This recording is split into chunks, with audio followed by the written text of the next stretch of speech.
Olá, boa tarde. Estamos começando mais uma entrevista aqui na página Amigos do PCO. Valeu ao pessoal aqui por disponibilizar a página para a gente fazer essa série de entrevistas com os candidatos do Partido da Causa Operária nessas eleições municipais. Agora a gente vai entrevistar a Marília Garcia, candidata do PCO à Prefeitura de Belo Horizonte, Minas Gerais. Boa tarde, Marília. Tudo bom com você? Obrigado pela entrevista. Boa tarde, Vasco. Boa tarde todo mundo aqui que está assistindo. Boa tarde, companheiros aqui, amigos do PCO. Um prazer estar aqui podendo falar em nome do partido. Muito obrigada pelo espaço. Isso aí.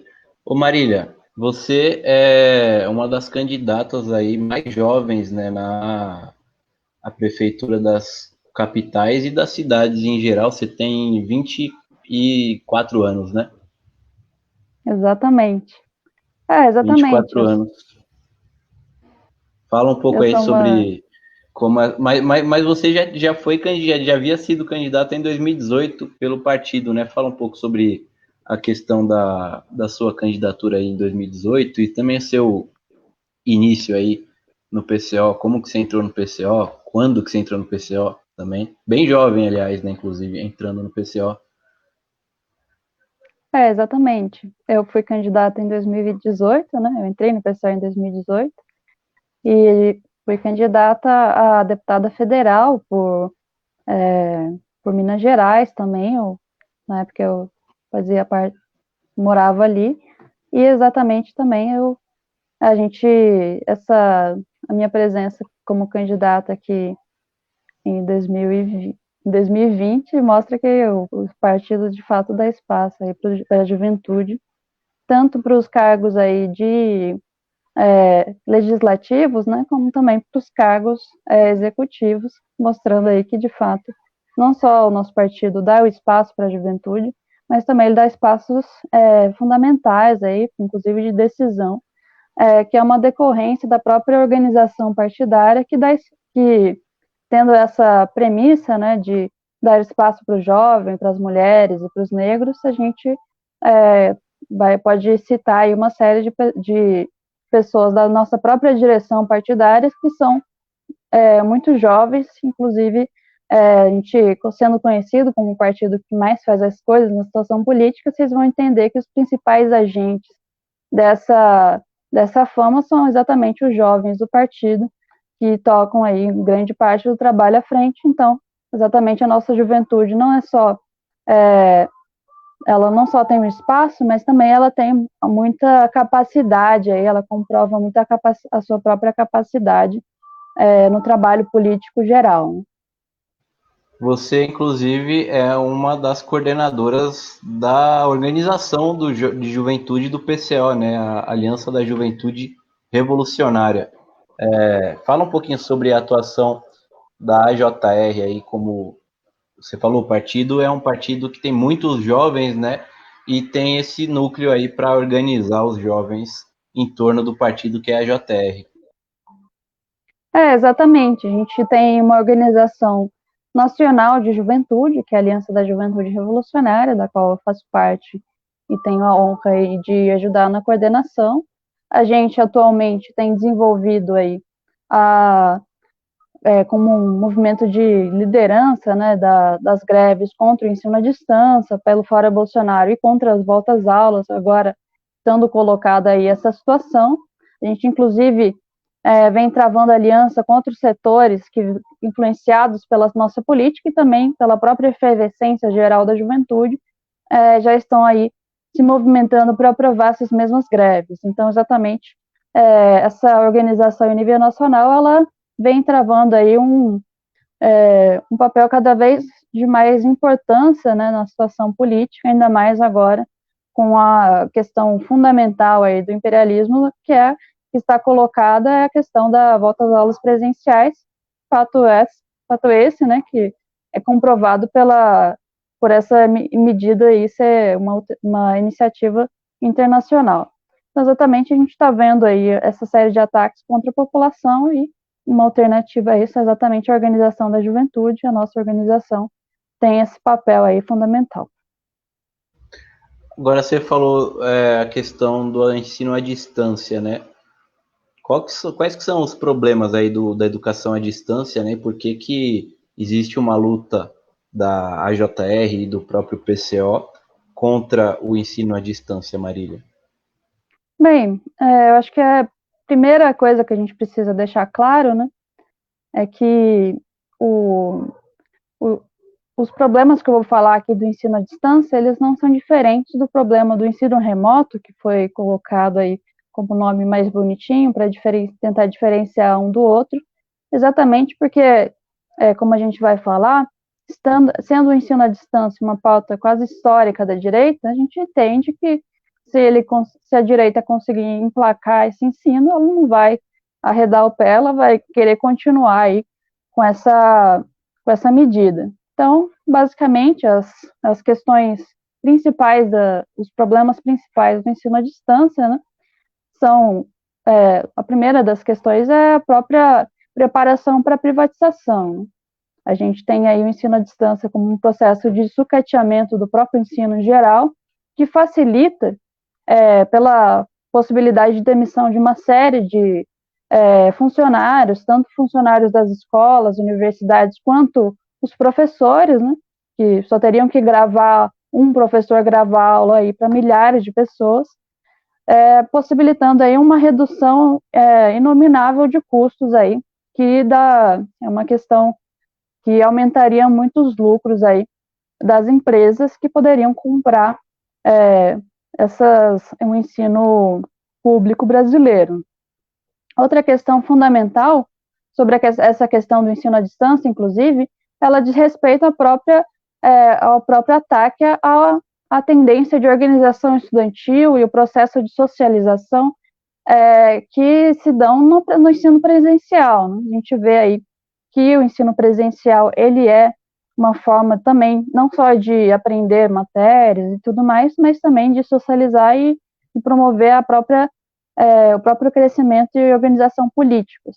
A gente sabe que a direita aí é completamente contrária a isso, e também a direita sabe muito bem que as organizações estudantis elas tendem, por serem mais arrojadas aí que as outras organizações, elas tendem a insuflar os movimentos aí de vanguarda, os grandes movimentos de lutas, né? A gente pode citar aí questões da luta contra a ditadura e tudo mais, que vão finalmente influenciar outros setores como os próprios trabalhadores. Né? Então, exatamente essa função histórica da juventude, ela também, em contramão, vai produzir aí um ataque histórico por parte da direita que quer sempre desorganizar aí o movimento de juventude.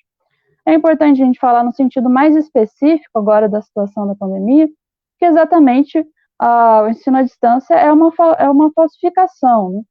Porque a gente, pela própria experiência do nosso coletivo, e a série de relatos que a gente vê aí de companheiros que teoricamente fazem esse ensino, a gente usa teoricamente porque eles não têm condições nenhuma de fazer qualquer tipo de aula ou de aprender de fato, porque primeiro eles não têm os recursos necessários na internet, nem um aparelho que seja adequado aí para aprender.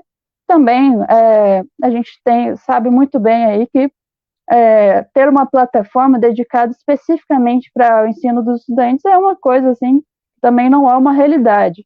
Em vários locais, por exemplo, o ensino público tem sido feito pela TV aberta, na qual o estudante tem que assistir uma aula qualquer, de uma matéria X, de qualquer ano que for, e a gente chegou a ver umas anedotas muito engraçadas, como, por exemplo, a aula de arte, ser o professor de arte simplesmente tocando violão ali na frente das câmeras e não ensinando nada. Quer dizer, é um escárnio aí contra a juventude. Então, de fato, a gente trava toda essa luta porque tem gente que fala que não pode atrasar um ano, mas na verdade vai atrasar porque esse ensino não é de verdade, é uma falsificação de ensino, e a gente quer ensino de verdade.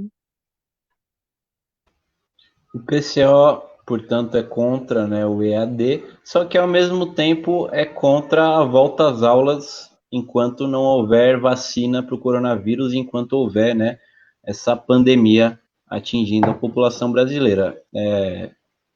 Fala um pouco sobre essa política aí também que tem a ver, né? Ser contra o EAD, mas também ser contra a volta às aulas presenciais, Marília. Exatamente, Vasco. Eu acho que é importante a gente associar uma coisa a outra, né? Inclusive, a greve contra a EAD, ela inclusive está associada com a greve contra a volta às aulas, porque a gente entende que o EAD, ele sendo uma manutenção do funcionamento do semestre, ele facilita a volta às aulas. E finalmente você faz o EAD, daí depois as escolas têm feito o que eles chamam de ensino híbrido, que é a transição entre o EAD e a volta às aulas. Então tem uma parte das aulas presenciais e outra parte que é por EAD, até voltar às aulas plenamente aí, como é a vontade da direita. Então, exatamente, a greve, a gente primeiro tem que falar que a greve contra o EAD é também a greve contra a volta às aulas, porque exatamente a nossa pauta fundamental é o cancelamento do semestre e a volta às aulas só com a vacina. A gente, obviamente, é contrário à volta às aulas, né? Acho que nem precisa de muitas explicações, porque exatamente se na França, ou com a reabertura das aulas, a gente teve aí em menos de uma semana mais de 60 contaminados em uma única escola, imagina só no Brasil, em que não vai haver nenhuma condição aí de cuidados para a população. A gente viu aí a série de verdadeiros memes, que foram aquelas imagens das máscaras dos estudantes que voltaram às aulas em Manaus, aquelas máscaras enormes que você conseguia até vestir e usar como roupa, quer dizer, tão grande, mostrando aí, de fato, descaso com a população por parte do governo e mostrando que, de fato, essa é a política que vai ser levada em âmbito nacional. Uma outra anedota que a gente pode contar aí é que, em reunião com outros setores da esquerda, que são associados aí ao nosso movimento grevista, a gente pôde ouvir a história aí dos companheiros ali da UFPA, no Pará, onde está acontecendo a volta de aulas híbrida, né? E pela falta de condições totais de fato, voltar às aulas em meio à pandemia, o próprio curso de engenharia aderiu à greve, sendo o curso de engenharia um curso tradicionalmente direitista, né?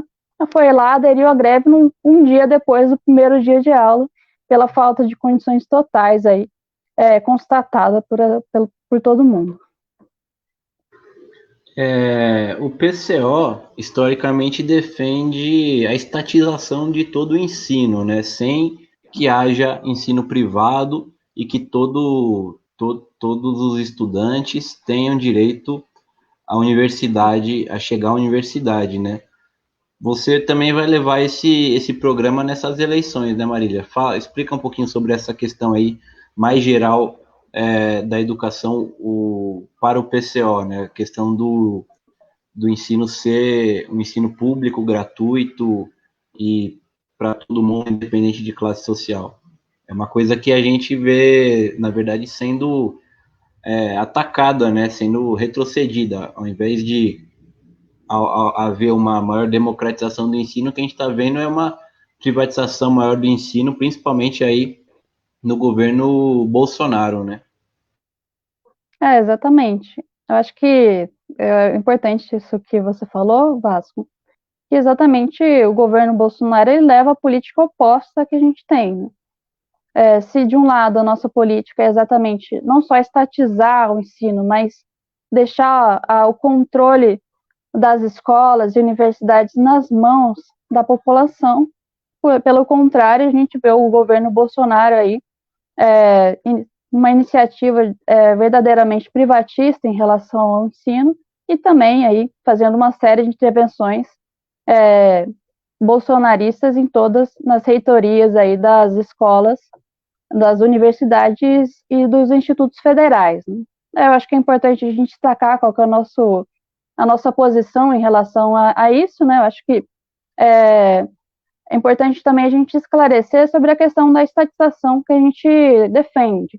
Exatamente, a gente não defende uma estatização que favoreça uma burocracia estatal e, finalmente, o controle desses bens fique na mão de uma pessoa ou de um setor aí que não esteja diretamente relacionado ali com aquele serviço e com aquele benefício. Na verdade, a gente defende que a estatização ela ocorra com a construção ali de conselhos locais e que esses conselhos eles organizem a própria atividade da educação em cada escola e universidade. No caso das universidades, né, a gente defende o governo tripartite, que é exatamente o controle das universidades, da própria renda da universidade, todas as questões, pelos três ali setores universitários, sendo eles os setores dos estudantes, dos professores e dos funcionários ali da universidade. E também o governo tripartite ele deve implicar em poderes proporcionais ao número de pessoas de cada um dos setores, né?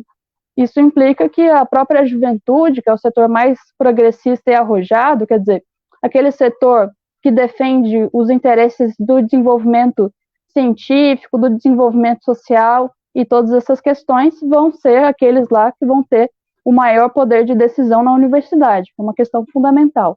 Então, exatamente essa questão do controle social dos benefícios é uma política geral do nosso partido, que vai desde a educação, à saúde, à segurança e uma série de outras questões. Agora vamos falar mais especificamente sobre a questão de Belo Horizonte, né, e Minas Gerais como um todo, sendo Belo Horizonte a capital, uma das principais cidades do país. Nas últimas eleições de 2018, o Romeu Zema foi eleito, né, ele sendo do Partido Novo, e uma pessoa absolutamente desconhecida da própria população, né? Ele foi eleito, assim como o Witzel também, que era desconhecido da população do Rio de Janeiro, foi eleito governador. E, além disso, em Minas Gerais também, a ex-presidenta Dilma Rousseff, conhecida por todos os brasileiros, e neles inseridos os mineiros, né? Estava na frente da corrida aí para o Senado e também, de uma hora para outra, acabou nem sendo eleita senadora. O PCO, na época, defendeu que tanto a eleição do Bolsonaro como presidente foi uma eleição fraudulenta, como as próprias eleições como um todo, a própria eleição do Zema e a retirada da Dilma, foi também parte dessa fraude eleitoral. Fala um pouco essa questão da fraude nas eleições, Marília. Essas eleições aqui também municipais de 2020 para o PCO também são eleições fraudulentas? Exatamente, né? Eu acho que, em primeiro lugar, eu acho que a gente tem que caracterizar as eleições como a gente sempre caracterizou, né? As eleições são um jogo de cartas marcadas, né? São uma forma ali, teoricamente, de escolher candidatos que vão decidir aí o futuro das questões políticas, mas, na verdade, cuja escolha, na verdade, e cuja contagem de votos e tudo mais são todas questões manipuladas. A gente, inclusive, tem um livro do companheiro Rui que fala sobre isso, eleições, um jogo de cartas marcadas. E nessa situação, né, esse livro anterior ao golpe de Estado, a gente vai entender que se antes do golpe de Estado as eleições já eram um jogo de cartas marcadas, imagina só depois de um golpe de Estado que exatamente impeachmentou e anulou as eleições que elegeram a ex-presidenta Dilma. E, em agravo, né, a gente tem aí a própria perseguição política ao companheiro Lula, que foi impedido de concorrer em 2018, caracterizando as eleições de 2018 como uma verdadeira fraude aí, que colocou o Bolsonaro no poder. É importante caracterizar essa situação geral, porque a gente não pode deixar de colocar os locais específicos, né, as eleições de governos ou as eleições municipais fora desse esquemão aí que vem sendo montado pela burguesia, principalmente pelo imperialismo, para exatamente controlar a situação política segundo seus interesses. Eu acho que é importante a gente destacar isso daí. O companheiro Vasco, ele falou um pouquinho sobre a questão da série de coisas estranhas que aconteceram aí nas eleições de 2018, a companheira Dilma tinha mais que o dobro das intenções de voto do segundo colocado, e por um motivo que ninguém sabe explicar direito, ela não ganhou as eleições, ficou em quarto lugar. Enquanto isso, o Zema, aí, que ninguém conhecia, que inclusive não fez campanha eleitoral, né? A gente mesmo fez campanha eleitoral, não só em Belo Horizonte, mas uma série de cidades do interior, e não vi aí a campanha do Zema em lugar nenhum. Isso daí deixa claro que as eleições foram profundamente fraudadas. A gente pode citar aí os casos do Witzel também, que era o governador desconhecido, e o caso da Janaína Pascoal, aqui em São Paulo, teve 2 milhões de votos sem fazer campanha nenhuma. Então, quer dizer, exemplos não faltam para mostrar aí que a manipulação das eleições, ela se aprofunda. Nesse ano, a gente pode considerar que essa manipulação ela é ainda mais intensa. A gente já está vendo isso antes mesmo das eleições acontecerem. E essa manipulação ela se dá, inclusive, dentro da própria burguesia, que ela estando numa verdadeira guerra interior pelos seus interesses, uma decorrência mesmo da desagregação do regime, também decorrente da própria crise política e econômica, a gente vê aí, por exemplo, no Rio de Janeiro, o Witzel foi deposto, a gente tem o próprio Crivella, que vem sendo perseguido aí por ser o candidato do Bolsonaro. Em Santa Catarina também, a gente teve toda essa briga política, que é verdadeiramente uma briga de facções da burguesia.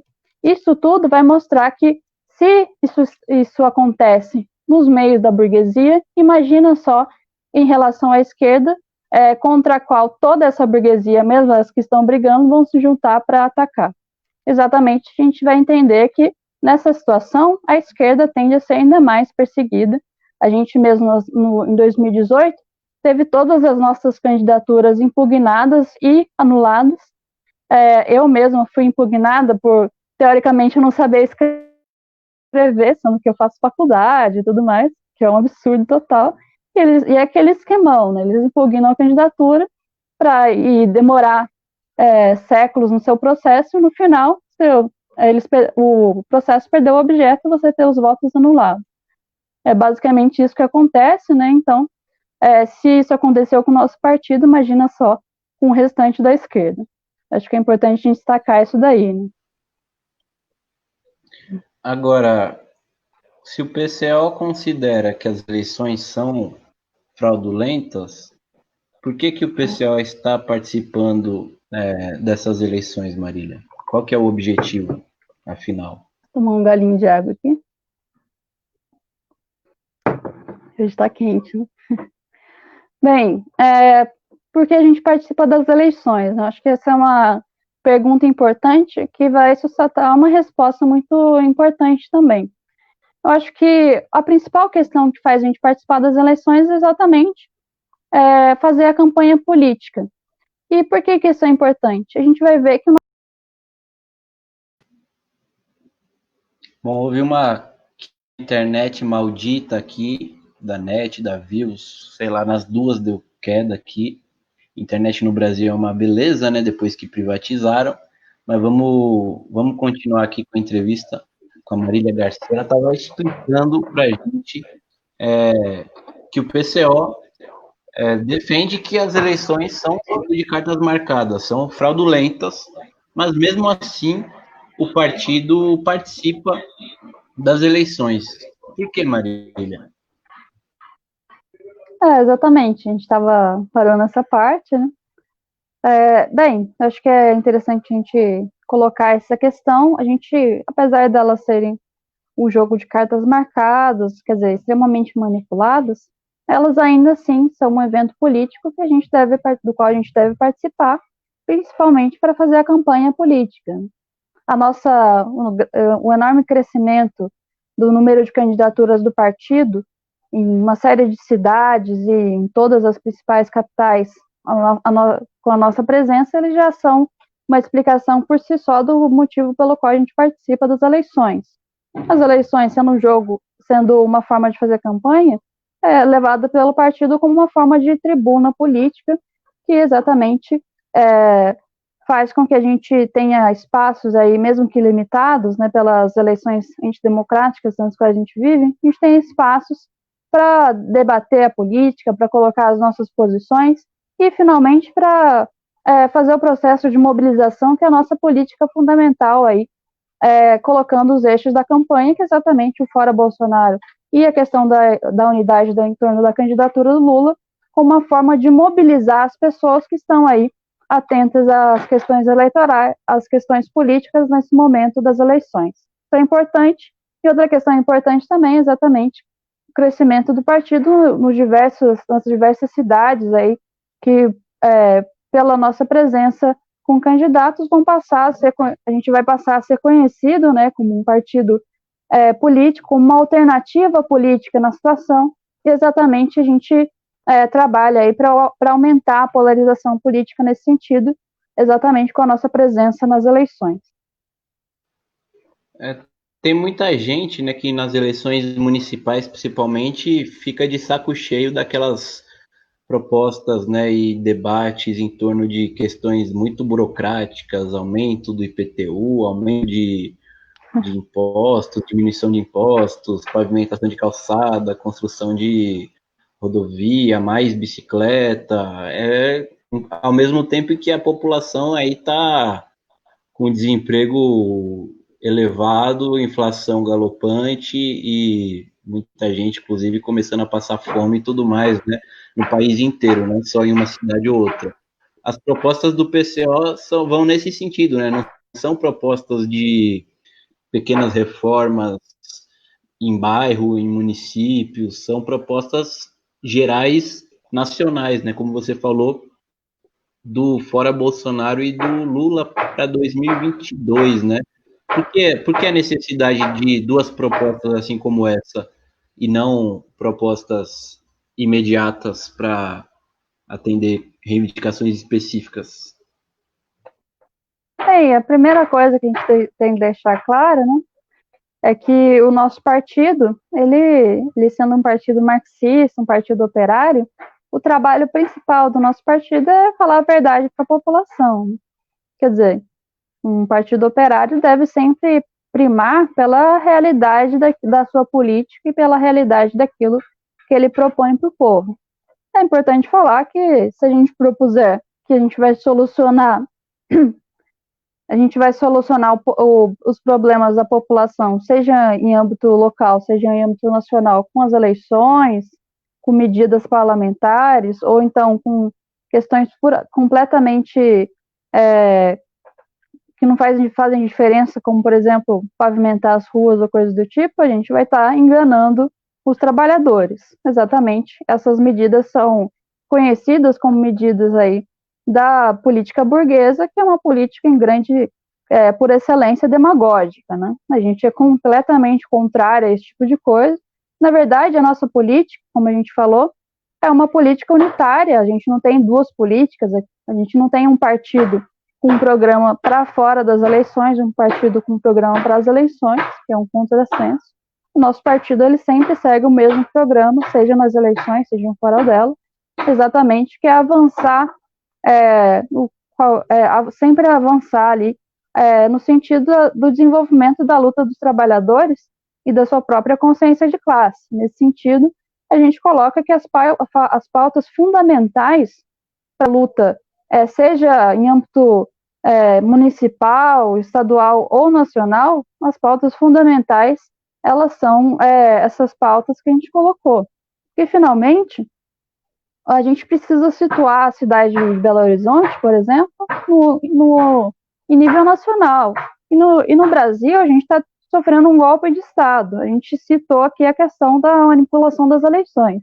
E essa manipulação das eleições, ela é uma consequência da tentativa de controlar o regime por parte dos setores aí da direita brasileira imperialista, que querem aí atacar a população e explorar aí o povo até o último grau. Então, nesse sentido, para contrapor essa iniciativa, a gente exatamente precisa acabar com o mal pela raiz, que é tirar o governo Bolsonaro, derrubar o golpe de Estado a partir das mãos do povo E essa mobilização que é necessária para derrubar o Bolsonaro deve se dar também pela positiva, né? Quer dizer, derrubar o Bolsonaro para colocar ali o Lula candidato em 2022. Bom, muito obrigado, Marília Garcia, candidata do Partido da Causa Operária, o PCO, à Prefeitura de Belo Horizonte nessas eleições municipais de 2020. Obrigado a todo mundo aí que acompanhou, que curtiu o vídeo, que compartilhou com todos os amigos e amigas aí. Mais uma entrevista aqui dos candidatos do PCO nessas eleições de 2020. Uma boa tarde para Marília, boa campanha aí para o PCO em Belo Horizonte e boa tarde a todo mundo. Fique por dentro aí para a gente acompanhar a próxima entrevista e as próximas entrevistas. A gente vai entrevistar todos os candidatos do PCO nessas eleições. Boa tarde a todo mundo, boa tarde Marília, até mais. Boa tarde, Vasco, obrigada aqui pelo espaço e até mais. Boa tarde a todos.